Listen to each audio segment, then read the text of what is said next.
오늘 23절에 보면요, 제사장 요셉이 백성에게 이르되 오늘 내가 바로를 위하여 너희 몸과 너희 토지를 샀노라, 이렇게 말해요. 너희 몸과 너희 토지를 샀노라.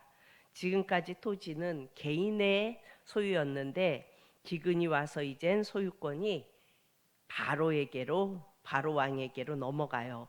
오늘 우리의 정체성이 이렇게 하나님께 팔려야 합니다.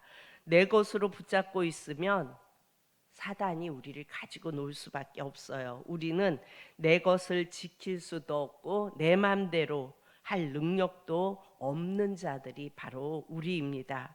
내 것을 싹 다 하나님께 팔면 사단이 건들지 못하도록 하나님이 지켜주세요. 그리고 일생 동안 우리에게 공급해 주시고 우리보다 더 탁월한 지혜로 우리의 모든 것을 경영해 주십니다. 그런데 내가 판다고 해서 하나님이 다 사지도 않으세요. 그럼 누구 것만 살까요? 하나님의 아들이 나를 위해서 무엇을 했는지 기억하는 자들 것만 사요. 우리가 판다고 그래서 전부 다 사는 게 아니에요.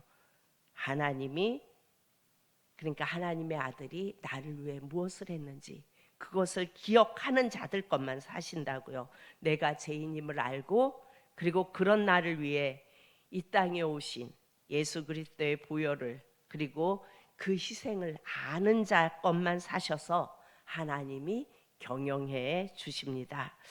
오늘 24절을 보면요, 추수의 5분의 1을 바로에게 상납하고 5분의 4는 너희가 가져서 토지의 종자로도 삼고 너희의 양식으로도 삼고 너희 가족과 어린아이의 양식으로도 삼으라, 이렇게 말씀해요. 추수의 5분의 1을 상납해야 돼요. 그러니까 팔았다는 증거는 세를 내야 되는 거예요. 그리고 5분의 4는 너희가 가져서 토지의 종자와 본인의 양식, 가족과 어린아이의 양식으로 삼으라고 해요. 이것은 바로 20조를 내라는 거예요. 토지의 5분의 1을 상납하라는 말은 너희의 소산물에서 20조를 내라는 겁니다. 그런데 그들이 25절을 보면 뭐라고 하냐면 우리가 죽을 인생이었는데 살리셨사오니, 우리가 죽을 죄인이었는데 살려주셨사오니, 우리가 주님께 드리는 것은 살려주신 것에 대한 감사입니다. 감사합니다 하고 아무 불평불만 없이 드려요. 그리고 우리가 바로의 종이 되겠나이다, 이렇게 고백합니다. 5분의 1을 내어 놓으라고 하는데도 전혀 불평불만이 없어요. 그러면서 26절에 보면요, 요셉이 애굽에 토지법을 세웠어요. 제사장의 토지를 제외하는 모든 토지는 다 왕의 소속이 됩니다. 그리고 5분의 1은 왕께 드리고 5분의 4로 이들이 살아요. 여러분, 아나니아와 삽비라가 자기 토지를 팔아서 얼마를 감추어뒀다가 죽음을 당하지요. 토지는 우리의 마음을 상징해요. 예수님이 비유를 통하여 인간은 4가지 마음이 있다고 해요. 길가밭과 돌짝밭과 또 가시밭과 좋은 땅. 그러니까 우리 마음을, 이렇게 있는 이 마음을 예수님께 팔지 않으면 어떻게 돼요? 여기서 온갖 욕심, 탐욕, 내 생각이 내 인생을 완전히 뒤집어요. 내 마음에 가시들이 자라나서 내 마음을 완전히 뒤집어 엎어요. 우리의 인생을 완전히 장악하게 되어 있어요. 그래서 우리는 마음의 땅을 한 군데도 떼지 말고 예수님께 팔아야 되는 거예요. 예수님이 이 땅에 오신 것은 바로 죄에 넘어간 내 토지를 사시려고 이 땅에 오신 거라고요. 우리의 마음이 죄로 다 넘어가 있어요. 그런데 그 토지를 예수님이 대신 값을 지불하시고 사시기 위해서 이 땅에 오신 겁니다. 그런데 인생들이 어때요? 죽을 때까지 그 토지를 뺀질뺀질 계산하면서 끝까지 지고 있으려고 해요. 팔려고 하지를 않아요. 여러분, 예배당에 와 있다고 구원 받은 걸까요? 예수님이 이렇게 말씀하셨어요. 성함을 받은 자는 많지만 택함을 받은 자는 적다. 그리고 내가 올 때에 믿음을 보겠느냐? 왜 이런 말씀을 하셨을까요? 우린 주님을 바라보며 물어야 돼요. 내 안에 예수님이 계신지. 그리고 예수님께 내 토지를 판 자는 토지값을 내게 되어 있어요. 그래서 우리는 11조를 드리는 거예요. 11조는 내 모든 것의 주인이 예수님이라는 신앙 고백이에요. 11조는 내 인생을 주님께 팔았다는 신앙 고백이에요. 내가 아직 11조를 드리지 못하는 것은 내가 아직도 이 물질의 주인이라고 착각하기 때문에 계산하고 드리지 못하는 거예요. 11조를 내는 것은 내 인생의 주인이 누구인지를 인식하라는 거예요. 그래서 우리는 11조를 내면서 계산하지 않잖아요. 요건데 요만큼에서 이만큼을 내면은 내가 한 달에 이만큼을 손해인데 이만큼을 못 쓰는데, 이렇게 계산하면서 11조 드리는 사람이 있어요. 11조를 뗄 때는 무조건 하나님 주셨사오니 감사합니다, 주님의 은혜입니다 하면서 떼잖아요. 바로 내 인생의 주인이 누구인지를 인식한 사람은 11조를 내는 데 있어서 거리낌이 없는 거예요. 지금 애굽에 땅을 팔았는데 5분의 1씩 바치는 것이 5분의 5를 다 먹을 때보다 이 사람들은 평안해요. 왜 그래요? 왕이 다 책임져 줘요. 없으면 종자를 주고 신게 하고, 그래서 먹게 하고 다 책임져 주잖아요. 하나님은요, 우리가 드리는 11조의 액수를 보는 것이 아니라 네가 내게 팔았다는 증거를 보이라는 거예요. 액수가 많고 적고를 따지는 것이 아니에요. 네가 내게 팔았다는 증거를 보이라는 거예요. 오늘 30절을 우리가 다 같이 봅니다. 30절에 내가 조상들과 함께 눕거든 너는 나를 애굽에서 메어다가 조상의 묘지에 장사하라. 요셉이 이르되 내가 아버지의 말씀대로 행하리이다. 여러분, 야곱이 베델에서 하나님 앞에 11조를 드리겠다고 약속을 하지요. 그리고 야곱이 죽으면서 하나님께서 반드시 그 약속의 땅으로 자기를 돌려보낸다고 하셨기 때문에 하나님이 베델에서 약속하죠. 내가 너가 온 그 땅으로, 가나안 땅으로 다시 돌려보내 주겠다 약속하셨기 때문에 지금 요셉에게 그것을 이야기하는 거예요. 내가 하나님 앞에 이렇게 11조를 드리며 나의 모든 것을 하나님 앞에 팔았다. 무슨 말이에요? 하나님께 다 내어 맡겼다.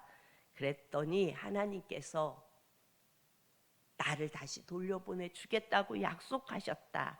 그러니까 요셉은 모르잖아요. 야곱에게만 말씀하셨잖아요. 요셉에게 그러니까 내가 죽으면 시체를 가지고 가나안 땅으로 가라는 거예요. 지금 왜요? 나그네 인생이 흘러 이제는 남의 땅에 와 있어요. 어찌 보면 참 비참한 인생이죠. 그런데 죽음을 앞두고 요셉에게 이야기해요. 하나님이 이렇게 약속하셨다. 그러니 내가 죽으면 내가 묻힐 곳은 이곳이 아니다. 가나안 땅으로 가라는 거예요.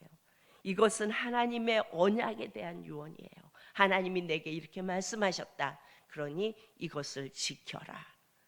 하나님을 믿었기 때문에 이렇게 할 수 있는 거예요. 내가 여기까지 흘러왔는데 하나님을 믿지 못하면 하나님이 가나안 땅으로 돌려보내 주시겠다고 하셨는데 내 인생이 참 비참해서 여기까지 애굽 땅까지 흘러왔구나. 어찌 보면 자기 인생을 한탄하면서 생을 마감할 수도 있어요. 그런데 야곱은 하나님을 믿었기 때문에 그 유언으로 아들 요셉에게 하는 거예요. 그리고 31절 우리 다 같이 봅니다. 시작. 야곱이 또 이르되 내게 맹세하라 하매 그가 맹세하니 이스라엘이 침상머리에서 하나님께 경배하니라. 아멘. 야곱은요, 형의 장자권을 훔치고 어찌 보면 사기꾼 같은 인생을 살았어요. 그리고 마지막 죽을 때 침상머리에서 하나님께 경배하니라. 그가 사기꾼 같은 인생을 살고 파란만장한 인생을 살았지만 그는 하나님의 약속을 붙잡는 자였어요. 하나님께 다 내어 맡겼을 때 우리는 하나님의 약속을 붙잡고 그 내 앞에 어떠한 환란이 오고 어떠한 일들이 뒤집어지는 역사가 우리 안에 일어난다 할지라도 하나님의 약속을 놓지 않아요. 그런데 야곱도 마지막 죽을 때 침상머리에서 하나님께 경배하니라. 죽을 때 하나님께 예배하고 죽은 사람이 야곱이에요. 이 말씀을 이렇게 묵상하면서 내 인생 끝에도 내가 이제 갈 것 같다. 아직 그날이 안 와봐서 잘 모르겠지만 하나님과 민감하게 교제하는 사람들은 내가 갈 것을 안대요. 언제쯤 내가 갈 거라는 걸 안대요. 그렇게 안다면 정말 최선을 다해서 예배를 드리고 그리고 가고 싶다는 생각이 들었어요. 하나님 앞에 하나님을 경배하고 하나님을 높여드리고 그러고 가는 인생이었으면 좋겠다. 주님, 그랬으면 좋겠어요. 이렇게 고백을 했어요.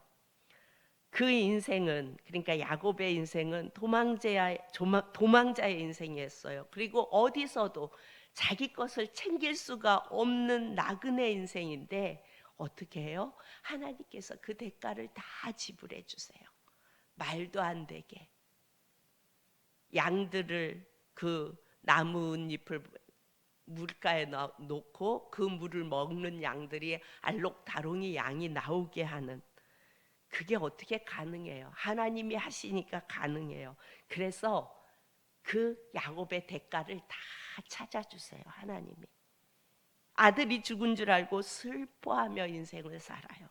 그런데 기근을 들게 하고 요셉이 애굽의 총리가 되었다는 소식을 듣게 하고 온 가족을 살려내시는 그 하나님 앞에 마지막으로 예배를 하고 그 하나님을 경배하며 삶을 마감합니다. 여러분, 이 새벽에 기도할 때 여러분, 내가 예수님 없이 살던 삶을 한번 생각해 보세요. 그리고 내 인생에 예수님이 찾아오셔서 개입하시기 시작한 일을 한번 생각하면서 주님, 내 마음의 토지를 주님께 전부 내어드립니다. 내 마음의 한 부분도 남겨놓지 않고 다 주님께 내어드립니다. 주님께서 다 가져가셔서 내 마음의 밭을 경영해 주세요. 내 인생을 경영해 주세요. 그렇게 기도하며 나아갈 수 있는 이 새벽이기를 축복합니다. 기도합니다. 참 좋으신 아버지